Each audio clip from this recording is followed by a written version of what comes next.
families.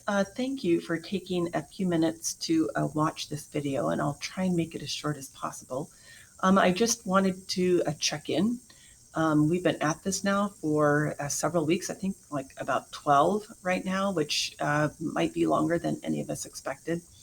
I was reading an article last week in the New York Times, and it was just kind of describing situations for families across the US dealing with the challenges of remote school and juggling work. And it just, made me remember how hard this can be on families. It's hard on teachers, it's hard on families.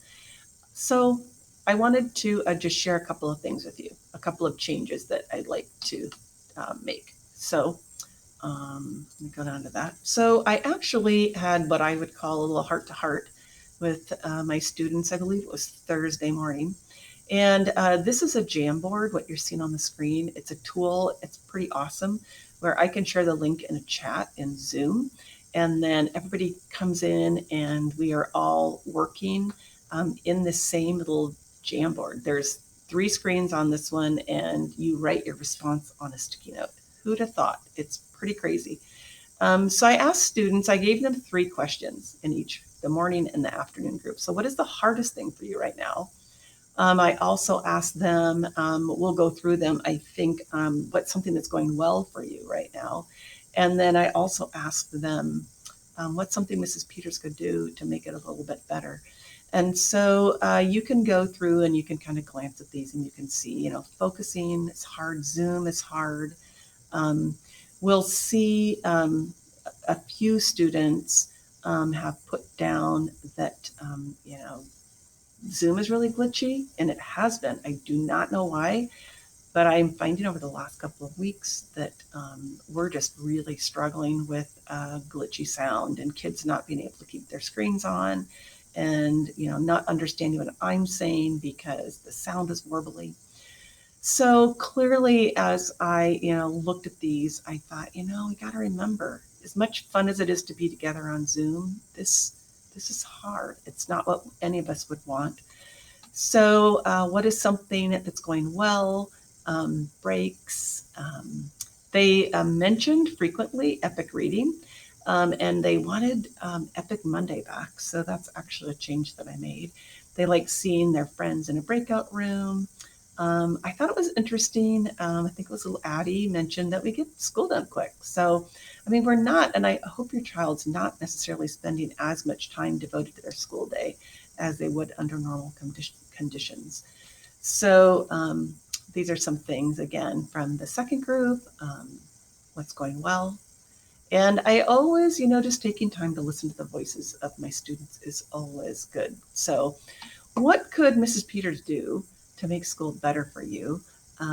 More Epic time, like on Monday, more Epic, please. I let them know Epic is always available. I will tell you that there is a parent step that has to be taken if you want your child to have access after school hours. So I think from what I understand, it's a fairly easy step to take and to find. We talked about making sure they get their full break time. And I have a timer that I actually set for 13 minutes only because by the time it goes off and we get people back, I think they felt like they were getting shorted a little bit. So I did bump it up to 14 minutes, but we're making sure we're done at break time. And then we come back because getting a chance to step away. The 100 was given by a student who just needed more time. This little guy has a lot of commitments with some extra classes, and he just wants more time, like 100 more minutes in the day. So these are some things that my students shared with me. They actually, you can see there's one that they said they only want 3 assignments every day. And I actually did have input from a parent to say that when their child opens a classroom and there are more assignments than usual, even if they're short, it's a little bit defeating. It's not a good way to start the day.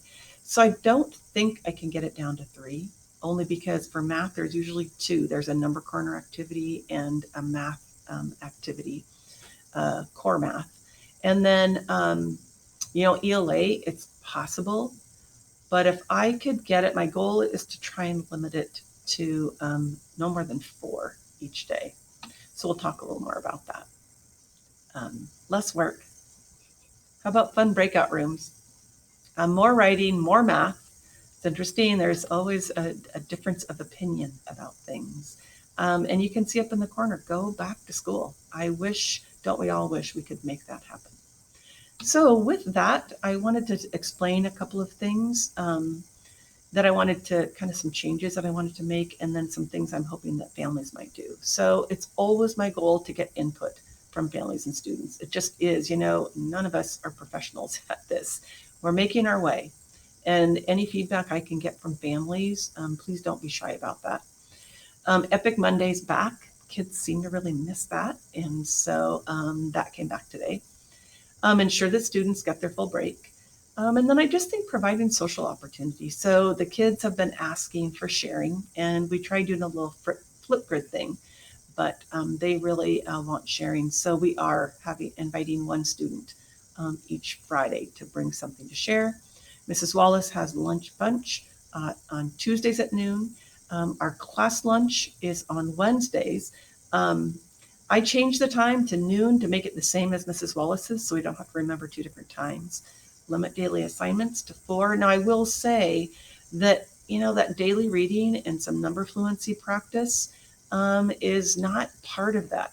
Just knowing that our kids need to read each day and hoping that they might find a way to play with numbers, whether it's a workplace or playing a dice game or any kind of game. MobiMax is an option. That's not really going to be included, but it is expected. I'm working on outlining some plans for struggling students and implementing those. And then finding time for extra academic support. So I want to speak to you about that quickly.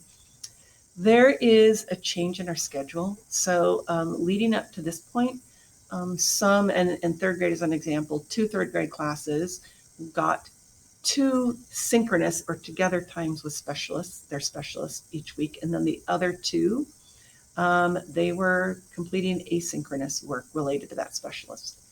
So we were fortunate to get 4 each week. We got that synchronous time with the specialist 4 days a week. So that's changing, and we're now going back to 2. So I really hesitate to not take advantage of that time. And so this is what we're going to start. We actually started it today. So that is a time that I can work with kids to get some extra practice. A lot of that right now, I'm thinking about computation and math. So if they need help with me, I will keep them in the main Zoom room for help. If they want to work on the asynchronous specialist assignments for art, music, library, health, or PE, then what I'll do is I'll put them in the waiting room. So they're in our Zoom, but they won't hear everything that's kind of going on. It's like where they wait to get in when it starts. So that is an option they certainly can take advantage of, just to use it as work time. And then the other option we tried today, which was pretty successful, is they can join friends in a breakout room to play a math workplace. We get a little number fluency in there. So that is a change that is started today, and it's 2 days a week. So let me know if you have any questions about that. So I want to show you about an application that we've started to use more of for both math and ELA, and it's called EdPuzzle. And I actually have, thanks to Caitlin, who's been willing to share with me, I have Caitlin's pulled up. So EdPuzzle, hopefully I can make this work. EdPuzzle is, I can create instructional videos, or I can actually borrow other people's instructional videos. And over the course of it, I can insert questions to check for understanding. The nice thing about these is they're pretty easy for me to grade or, see student success. They're also, kids can move at their own pace. They can go back and they can rewatch. So if you see right here on Caitlin's, so this was a problem solving EdPuzzle that kids actually, I think, did today. So part of the video goes along and then it stops and there's a question students need to answer. Now, Caitlin's already completed this, so it tells her whether she was right or wrong. If she were struggling with this, she just needs to click rewatch, and then she can go back and she can actually rewatch that part of the video. These questions are not gotcha questions, like, oh, you didn't know that. They're just a check for understanding. So I want my students to know, if you don't know the answer, go back, read again. You can, or watch again. And then once you're done, you just click continue and the video starts. We also talked about equations with a variable. So mathematicians use variables to stand for something they don't know. So anyway, so that's how that works. So I continue kind of talking and giving my lesson, and then it'll stop at another point and ask the student to complete a clarifying question. So thank you, Caitlin, for letting me borrow yours. And back to this. So from parents, if I could, please, I'm going to send out with this video another survey with a few more questions. I just can't really understand how things are going at home unless I get information. I have a few families, actually about 8, that are pretty dedicated to that, but that only gives me a partial picture. And if you're having challenges or you want me to know something, that is one of the best ways to do it. We will potentially have maybe in December another parent meeting. Haven't had one in a while, but we just had conferences not long ago. Expect independence and assignment completion from your students. So assignment completion is a bit of a problem for some students. As our learning starts to build on itself, when students don't complete work, it leaves a gap.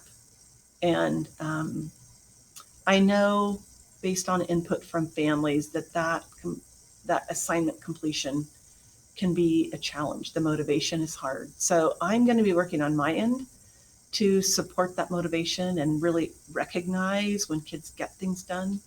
And also encouraging in my students that they need to be doing these things independently and asking me for help. They should not need their families to beg them to complete them. I'll do my best. Please take advantage of videos. So I actually have a YouTube channel now, and I'll share the link to that. So any videos I've made for families are in there. Most videos I've made for students are in there, although they always get shared in classroom, which is kind of their more natural place. But if you wanted to rewatch them, and then of course I have read aloud videos in there. So inform me of problems, sooner rather than later.